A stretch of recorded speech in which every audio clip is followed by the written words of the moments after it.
கந்தபுரங்கிற ஊர்ல ஒரு சிவன் கோவில் இருந்தது. அந்த கோவிலுக்கு பக்கத்துல ஒரு அழகிய நந்தவனம் இருந்தது. அதில் ஒரு தோட்டக்காரன் வேலை செஞ்சு கொண்டிருந்தான். அவனோட பேர் கண்ணப்பன். அவனோட வேலை என்னன்னா, அந்த நந்தவனத்தில் மலர்கிற பூக்களை எல்லாம் பறித்து மாலையாக தொடுத்து இறைவனுக்கு கொடுப்பதுதான் அவனின் வேலை. நந்தவனத்துக்கு அருகில் காலியிடம் இருந்தது. அதை சீர் செய்து கண்ணப்பன் வாழை மரங்களை பயிரிட்டான். கொஞ்ச நாள் கழிச்சு மரங்கள் பெரியதாகி குலை தள்ள ஆரம்பித்தது. அதை பார்த்து கண்ணப்பன் ரொம்ப மகிழ்ச்சியாக உணர்ந்தான். கண்ணப்பனுடன் எந்த நேரமும் ஒரு சிறிய குரங்கு இருக்கும். சிறிது காலத்திற்கு முன்பு எங்கேயோ விழுந்து அடிபட்டு கொண்டு இந்த நந்தவனத்திற்குள் வந்து நுழைந்தது. ஆரம்பத்தில் அதை விரட்டத்தான் கண்ணப்பன் நினைத்தான். ஆனால் அதனோட நிலையை நினைச்சு அதன் மேல் பரிதாபப்பட்டு வீட்டிற்கு அதை எடுத்து சென்று மருந்திட்டு பார்த்து கொண்டான். அன்று முதல் குரங்கு அவனை விட்டு பிரியாமல் அவனுடனே இருந்தது. அன்று பௌர்ணமி. முழு நிலா வானத்தில் மிதந்து கொண்டிருந்தது. கண்ணப்பனுக்கு தூக்கம் வரல. அதனால் வீட்டிலிருந்து வெளியே வந்தான். தோட்டத்தை நோக்கி நடந்து வந்தான். தூரத்தில் வரும்பொழுதே வாழை தோட்டத்தில் ஏதோ ஒரு பெரிய மிருகம் புகுந்து வாழை மரங்களை சாய்த்து குலைகளை தள்ளுவதை கண்டான். இதை பார்த்ததும் அவன் உடல் பதறியது.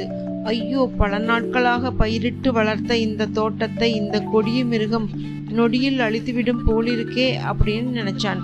உடனே ஒரு தடி எடுத்துக்கிட்டு தோட்டத்துக்குள்ள போனான். கிட்ட போய் பார்த்ததும் அவனுக்கு தூக்கி வாரி போட்டுருச்சு. வாழை மரங்களுக்கு இடையே ஒரு பெரிய வெள்ளை யானை நின்று கொண்டிருந்தது. முதலில் பயந்து அது ஒரு கொடிய மிருகம் என நினைத்தான். ஆனால் அதனை கவனித்த போது அதன் ஒளிமயமான தோற்றம், உயரம், மென்மையான தோல் அனைத்தும் தேவலோக யானை ஐராவதம் என உறுதி கொண்டான் கண்ணப்பன். அவன் அன்போடு ஒரு பழுத்த வாழை குலையை பறித்து யானையின் முன் வைத்தான்.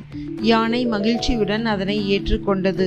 பின் அது மனித குரலில், தோட்டக்காரா, உன் அன்புக்கு மெச்சினேன்.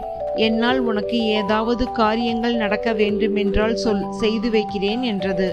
ஐராவதமே, இந்த பூத உடலுடன் அப்படியே என்னை தேவலோகத்திற்கு அழைத்து போக வேண்டும்.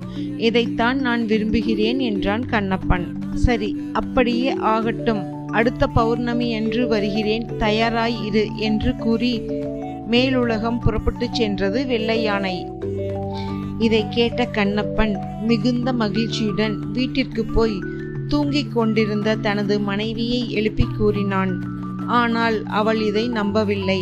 நீ தூக்க கலக்கத்தில் இருக்கிறாய், இது கனவா இல்லை நிஜமா என்று அவனை சோதித்தாள். ஆனால் அவன் உறுதியாக, நான் பொய் சொல்லவில்லை, அடுத்த பௌர்ணமி அன்று நீயே வந்து பார்க்கலாம் என்றான். அங்கம்மாளுக்கு இதை ஒளித்து வைக்க முடியவில்லை. அவள் தனது தாய் மற்றும் தங்கையிடம் கூறிவிட்டாள்.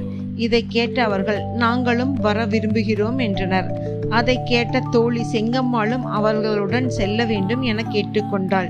இவ்வாறு தகவல் பரவி பலரும் தேவலோகத்திற்கு செல்ல ஆர்வம் கொண்டு விட்டனர். அடுத்த பௌர்ணமி என்று அனைவரும் கோவில் தோட்டத்தில் காத்திருந்தனர். ஐராவதம் வானத்தில் பறந்து வந்து தரையிறங்கியது. கண்ணப்பன் தனது குரங்கை தோளில் வைத்து கொண்டான். அவன் யானையின் வாளை பிடித்து கொண்டான். அங்கம்மாள் அவனை பிடித்தாள். அவளது தாய் அவளை பிடித்தாள். பின்னர் தங்கையும் செங்கம்மாளும் ஒருவருக்கொருவர் பிடித்து கொண்டனர். யானை மேலே பறந்தது. அவர்கள் மேலே ஏறிக்கொண்டே சென்றனர். அவர்கள் தேவையில்லாத பேச்சுக்களில் மாட்டிக்கொண்டனர். அங்கே போனால் நகைக்கடைகள் இருக்குமா, தேவலோகத்தில் கோழி முட்டை கிடைக்குமா, அங்கே நம்ம ஊர் மாதிரி வீடுகள் இருக்குமா இல்லையா, இவ்வாறு பேசிக்கொண்டே செல்லும் பொழுது கண்ணப்பன் தன் பிடியை தவற விட்டு விட்டான். அனைவரும் அவனுடன் சேர்ந்து கீழே விழுந்தனர். கதையின் நீதி: தேவையற்ற பேச்சு தேவையான விஷயத்தை கெடுத்துவிடும். இதுபோல் சுவாரஸ்யமான கதைகளுக்கு நம்ம சேனலை சப்ஸ்கிரைப் பண்ணுங்க.